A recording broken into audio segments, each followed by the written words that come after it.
Acting ICE Director Todd Lyons. We just heard the president say he'd use the Insurrection Act if he had to get things safe. Ultimately, we're looking at that, and we're saying to use the National Guard. My question to you is that the only method and means to protect ICE agents as they conduct their duty, or to protect these facilities as they detain people? Are there not other federal agencies or law enforcement apparatuses that have similar skill sets that can do the same job without having to maneuver this way? The crime has skyrocketed to extreme levels that you can't even do statistics on these places because it's just so quick. These things are happening every day in some of these major cities.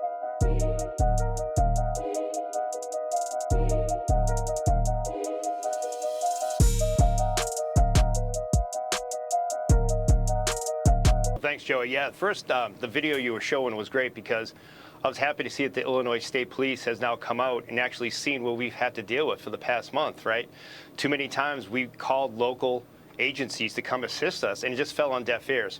So luckily, under this administration, we have that whole of government approach where we do have the ATF, DEA, the FBI that are out there with their special response teams, as well as our special response teams and our SWAT teams handling the situation.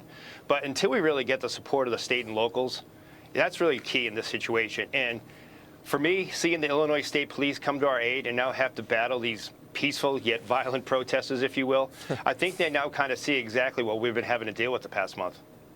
Director Lyons, Tomi Lahren here. So Governor Pritzker is trying to laugh off the chaos in Chicago. Take a listen to this. This is J.B. Pritzker reporting from war-torn Chicago. As you can see, there's utter mayhem and chaos on the ground.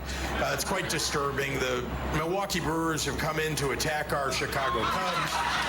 We've seen people being forced to eat hot dogs with ketchup on them. And our deep dish pizza, well, has gone shallow. People are getting killed in Illinois. And this governor is on Jimmy Kimmel thinking, or whatever segment that was, to make a joke out of real world problems that are going on in America. Citizens in Illinois, you guys need to rise up against your governor and help defend the National Guard to come in and help clean up the streets. Get these criminals off the streets, crime, get rid of it.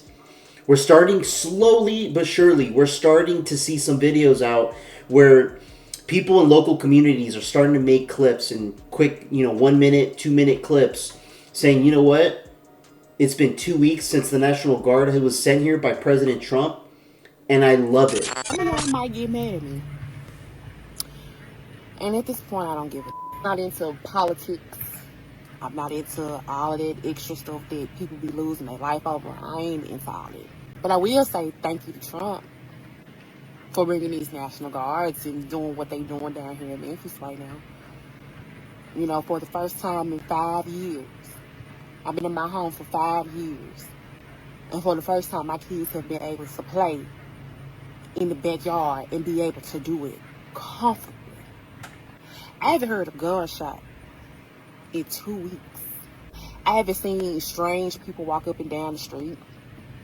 Just a few weeks ago, I had somebody walk on the side of my house. None of that action's going on. I haven't seen no young YNs at the store posted. I haven't seen an Infinity fly past me in weeks. I'm sitting on my porch right now, and I'm watching kids outside playing. People outside walking with their kids, stuff I ain't never seen before living in my neighborhood. And that's actually something I haven't really heard a lot of people talking about online, is what's going to happen after the National Guard leaves these cities. We're going to hope that the local law enforcement takes over and maintains law and order within their communities, implementing other tactics and any type of means to ensure that crime doesn't get out of hand again, so the federal government doesn't have to step in. We the people should not want our federal government to be stepping in our business on every single thing in this country. But in cases like this, where This country has been having so much crime to the point where it's gotten to the point where people are being discovered that they're illegal immigrants. They shouldn't have been here in the first place and have committed murder to legal American citizens. It's raised so many red flags throughout the entire nation that the federal government's like, no, we need to step in. We need to do something. Because if we don't, this country will be overrun by criminals. And everybody will have to fend for themselves because we wouldn't be able to rely on our local law enforcement. We do not want to become a third world country. We do not want to get that far. Yeah, so funny, but here's how President Trump is responding. We're heading to Chicago because we want to save Chicago. Do you know they had over 4,000 people killed in Chicago over a short 4,000 people. And I have to watch this slob of a governor stand up and say that, well, everything's okay. We've got it under control. Then I have to listen to the mayor who's got a 5% approval rate, maybe less. He's an incompetent man. And the governor's an incompetent guy. He's a guy that was thrown out of his family business like a dog. Damn. Only our president can put it so eloquently. I love listening to it. But on a very serious note, Director Lyons, what do you make of Governor Pritzker using attacks on your agents and our facilities as a punchline for his late-night jokes or as an attempted political come-up? How does that make you feel? How does that make the men and women who work for you feel? You know, I've said it so many times, Tommy. It's disgusting. It really is. It's disgusting to have an elected official, you know, poke fun at the fact that my officers, the brave men and women of ICE, who are out there every day, who had bounties on their heads in Chicago, in his city, right, where people were actually calling for the kidnapping and death of ICE agents and Border Patrol agents. And, you know, we had every day, it seems like we're getting officers rammed, attacked, spit on. It's not a laughing matter. And unfortunately, the more that elected officials don't take this situation serious and don't take the violence against ICE officers serious, it's only going to get worse. You know, Director Lyons, I saw something that startled me. That was ICE arresting an Indian national, an illegal alien operating an 18-wheeler in Oklahoma. And you can see on your screen now, he was carrying a New York State issued commercial driver's license that could also be used as a real ID. His first name was listed as, quote, no name given. That's literally a real ID he was arrested with. Meanwhile, ICE has arrested at least 91 illegals operating commercial vehicles following that deadly crash back in August in Florida. That was also an Indian national. You know, fortunately, in this latest no-name case, no one lost their life, but this has got to give a lot of pause and concern for people that we have a lot of illegal aliens out there that shouldn't be behind commercial vehicles. Yeah, it's really scary, Griff. And, you know, like you said, to see that on a driver's license issued by a state, no name given, and the worst part, there's a real ID star right up there in the corner. I don't know about you all, but it was like going through a security clearance for me to get my real ID. So I can't believe that we're giving illegal aliens who have no right to be here these driver's licenses. You have these sanctuary states that want to go ahead and try to just make it welcoming for these people that we don't know who they are. And again, these are CDL licenses. These people are transporting hazardous goods, materials at times, and in some cases, we don't know exactly what they're doing. And look how many American citizens have lost their lives because of individuals like that have these driver's licenses. You know, Homeland Security Investigations is dedicated to working with the other state police departments and our other federal agencies to make sure we get these IDs off the street and arrest these criminal aliens.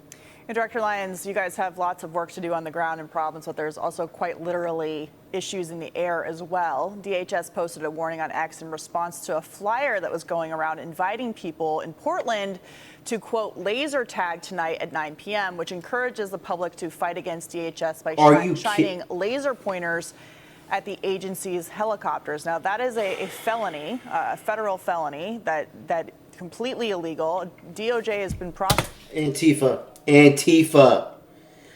It has to be Antifa to be making these flyers to have people get behind pointing lasers at helicopters. Like she said, it's a federal crime. It's like they want people to get in trouble. They want people to follow them, to cause chaos. I've mentioned this in other videos. about Antifa. Prosecuting people for doing this. There's an illegal alien in October who was charged and arrested for doing this exact thing. Can you talk about the relationship you have with DOJ in the sense that you have these agitators who are committing crimes against ICE agents, against Border Patrol, but then they have to be charged and held accountable by DOJ? So can you give us a little insight into how that partnership is working? Yeah, thanks, Katie. Yeah, the partnership's amazing. DOJ is great. They're dedicated to making sure the men and women of Department of Homeland Security, especially in this case, the brave men and women of the CBP Air Marine units, are kept safe. You know, on September 30th, they arrested 4 illegal aliens, of all things, for shining lasers in the pilot's eyes. And that could take a Black Hawk down. The Rose City Antifa group is notorious for these type of flyers, where they even tell their group members to wear masks, to use alcohol to clean off the laser pointers, how to throw them away, not to get caught. So DOJ is working with us to identify those ringleaders in these larger groups to go ahead and take them out at the source.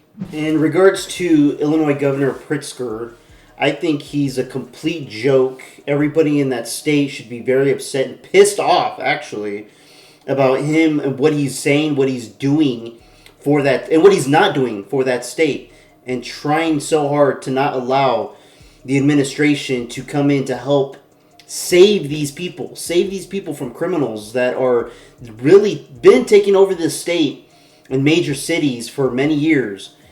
You know, this has been going on for many, many years, and we have had a lack of, you know, political figures, Republican, Democrat, who have failed to really pursue in making cities, major cities, safe, where the crime has skyrocketed to extreme levels that you can't even do statistics on these places because it's just so quick. These things are happening every day in some of these major cities. And now that you have an administration and Donald Trump, he's doing this because he loves this country. He doesn't have to do anything. The man was already a billionaire before he became the president. The first time. Now his second go around, he is doing everything in his power to leave an imprint that says, hey, we're restarting this country, making it peaceful again, restoring law and order, and to ensure that local law enforcement could uphold their communities to a standard where crime doesn't get out of hand. Earlier, I was speaking about how a lot of the people in Illinois are basically getting spit on by the governor. And the gentleman on this segment was talking about more about the agents and what the agents are having to go through because of the rhetoric the Illinois governor is spewing out in the networks. Well, yeah, it's very important that, you know, we're making some changes to help shed a better light on these agents, but also for the American citizens in this country, the people in Illinois that need help and need to be saved by law and order. Let me know what you guys think about that in the comments below. Like and subscribe. I'd appreciate it. Till next time, peace out, everybody. This one's for Charlie.